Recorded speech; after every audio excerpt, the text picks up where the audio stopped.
राणा साहब, त्योहार बदल गए आपके, और आप जैसे मुतदिल मिजाज सियासतदान अचानक जज्बात में आ गए हैं, ये इसकी वजह क्या है?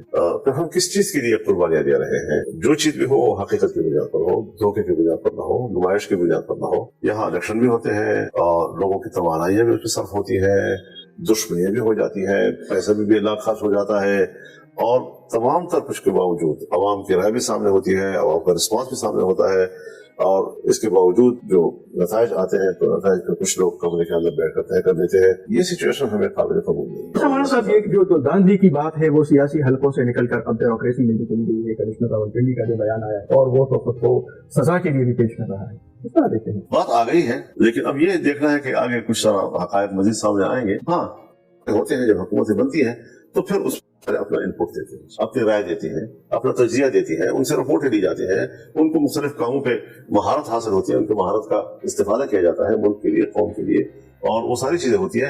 तो ये हालात कब तक बनेंगे और हम कब किस पे एतमाद करेंगे? कमिश्नर साहब के इस एतराफ को, इन बातों को आप कितनी वक्त देते हैं? मेरे लिए पहली खबर है, मैं ये इतना ज्यादा तेज एकदम रद्द-ए-अमल नहीं दिया करता, थोड़ा इंतजार भी करूंगा कि मजीद क्या मालूमात सामने आ रही है, मजीद क्या हकायक सामने आ रहे हैं। मैंने नवाज शरीफ को दावत दी है कि हुकूमत लेना आपके फायदे में नहीं जा रहा है। अच्छा, ये आपका मशवरा है? मैंने मशवरा है, मैंने पब्लिकली दिया है, मैं आपसे बात कर रहा हूँ। मैंने नवाज शरीफ साहब को घर में कहा कि ये अब जो हुकूमत आप दे रहे हैं ये कतई आपके फायदे में नहीं जाएगा, ये और तबाही करेगा सियासी लिहाज से आपके लिए। तो खुश ना हो इन चीजों पर। ये सारी चीजें एक कागजी फूल की तरह है जिसमें कोई खुशबू नहीं है। ये रेत की दीवार है, ये गिरेंगे, इन रेत की दीवार को आप सहारा न दें, आप नहीं दे सकेंगे जिन चीजों को। क्या जरूरत थी कि मुस्लिम लीग का आदमी आकर मेरे खिलाफ इसका फर्ज करता है? पीपल्स पार्टी का आदमी इसी मैंडेट के साथ 2018 में उन्होंने कहा दी हुई है, और उसी मैंडेट के साथ आज कहते हैं कि इलेक्शन सही हुए हैं, उनके लोग भी फर्ज कर रहे हैं मेरे खिलाफ। मुझ पर क्या असर पड़ता है इन चीजों का? मैं इतना कमजोर आसाब का आदमी हूँ कि इन फरों से मेरे अज़ाइम और मेरे इरादे जो है वो ज़मीन बोझ हो जाएंगे। ऐसे मैंने बहुत ही मराहल देखे, मैं इनसे गुजरा हूँ। ये क्या चीज है? अगर मुस्लिम लीग यूं भी हुकूमत न बनाए, दूसरी तरफ की अक्सरियत नहीं है, तो उनसे पूछो कि ये सवाल मुझसे मत पूछो, ये उनसे पूछो जिन्होंने यहाँ का देखी है। तो ये तो इस वक्त जो मुल्क को जिस सूरत हाल का सामना है, माशी बहरान है और तसलसल के साथ, क्या ये मुल्क फिर एक और इम्तिहान से दो चार नहीं होगा? मेरे ख्याल में अब ये मुमकिन नहीं है कि इस गुत्थी को सुलझाया जा सके। दानिश ने बहुत सोच के सुलझाई है। मुस्तकबिल क्या है इस मुल्क का? मुस्तकबिल को इन लोगों को सोचना चाहिए। मैंने मौक़िफ़ दे दिया है, मैं मुल्क के मुस्तकबिल को दांव पे नहीं लगाना चाहता, मैं उसके लिए लड़ना चाहता हूँ, मैदान में आऊंगा, फैसले मैदान में होंगे। अब इतना कमजोर फैसला हमने नहीं दिया है कि हम इस तरह कोई सौदाबाजी के लिए कर रहे हैं। कोई कहता है कीमत बढ़ा रहा है तो फिर मेरी कीमत पहले भी कोई कम नहीं है, अल्हम्दुलिल्लाह, मैं अल्लाह का शुक्रगुजार हूँ। सिर्फ हमारी असेंबली की सीटें नहीं बेची गई हैं, असेंबलियां बेची गई। अब जिन्होंने असेंबलियां खरीदी है वो मेरे साथ कैसे बैठेंगे? जिन्होंने अपनी सीटें खरीदी है पैसों से, वो कैसे मेरे साथ देंगे? राणा साहब, तासुर ये उभरा कि एक तो कुछ हलकों में या कुछ सूबों में तहरीक इंसाफ को मैंडेट दिया गया, और कहीं पर मुस्लिम लीग को भी दिया गया, पीपल्स पार्टी को भी दिया गया, उस पर भी आप मुतरद हैं? मेरा सवाल है मुस्लिम लीग से और पीपल्स पार्टी से, यही मैंडेट इस इलेक्शन में उनको मिला है। चंद सीटों के ऊपर नीचे उसको छोड़ दिए। 2018 में यही मैंडेट था उनके पास। यही लार्जेस्ट पार्टी जो है पंजाब में मुस्लिम लीग थी, यही बड़ी पार्टी जो है वो सिंध में पीपल्स पार्टी थी, और उस वक्त उन्होंने कहा कि दान दी। तो ये कोई ऐसी चीजें नहीं है कि इलेक्शनों के हवाले से हमसे छुपी रहती है। तो सवाल यह है मौलाना साहब कि अगर जतवाया गया है तो किसको जतवाने के लिए? अगर दान दी हुई है या नताइज तब्दील किए गए हैं, तो ये किसके लिए? ये होता यह है जी कि इसमें मैं अगर आपसे बात करूं, पता नहीं, एक दफा हम जज्बाती नहीं होते, वो माहौल में पब्लिक के दिमागों में एक तस्वीर डाल दी जाती है और घुसा दी जाती है, और लोग फिर उसी तस्वीर के अंदर घूमते रहते हैं। तो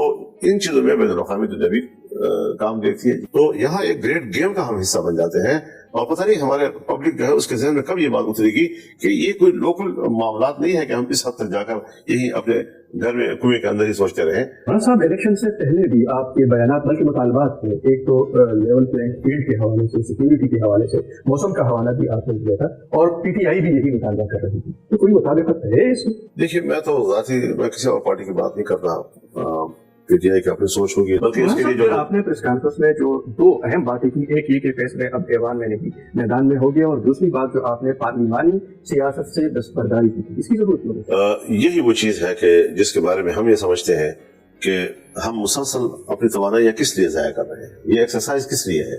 ये इसीलिए है कि बस चंद सीटें लेकर हम ऐवान में बैठते रहे और खतरबाजी और धांधली के जरिए हमें साफ करते रहे, और फिर दुनिया से कहे कि ये तो अवाम ने मुस्तरद किए हैं।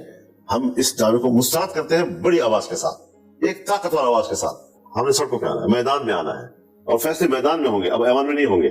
ये बात जमीयत उलमा ने सोच समझ कर की है, कोई जज्बात में नहीं की है।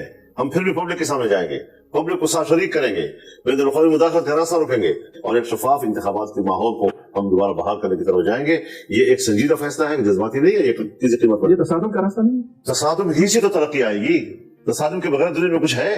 तो इस तरह घर बैठे बैठे, ये तो कभी अल्लाह ने आपको इजाजत दी कि घर बैठे बैठे सोचते रहो और फिक्र करते रहो बस, और जिक्र अज़कार में गुजारते रहो। मैदान में निकलना, अल्लाह के रास्ते में निकलना, उसकी दीन की सरबुलंदी को ज़हन में रखे निकलना, तो एलाए कलिमतुल्लाह ही वाहिद वो चीज है कि जिसके लिए हर जद्दोजहद जो है उसको जिहाद कहा जाता है। तो मौलाना साहब, फिर तमाम सियासी जमातें इस इलेक्शन के बाद किसी न किसी शक्ल में दांधी हुई है या नताइज तब्दील किए गए हैं, फिर मुतालबा क्या है? क्या री इलेक्शन होना चाहिए, होना क्या चाहिए? अब री इलेक्शन का और इनका जो सोचना है, जिन्होंने सोचना है वो सोचते रहे। तो हमारे साथ फिर ये जो आपकी प्रेस कॉन्फ्रेंस हुई, उसके बाद जो एक माहौल बना, फिर पीटीआई के साथ आपके राब्ते हुए, वो आपके घर आए, तो क्या कोई इत्तेहाद, कोई एक साथ चलने का माहौल डेवलप हो रहा है? कोई इत्तेहाद होगा? अच्छा सवाल किया आपने।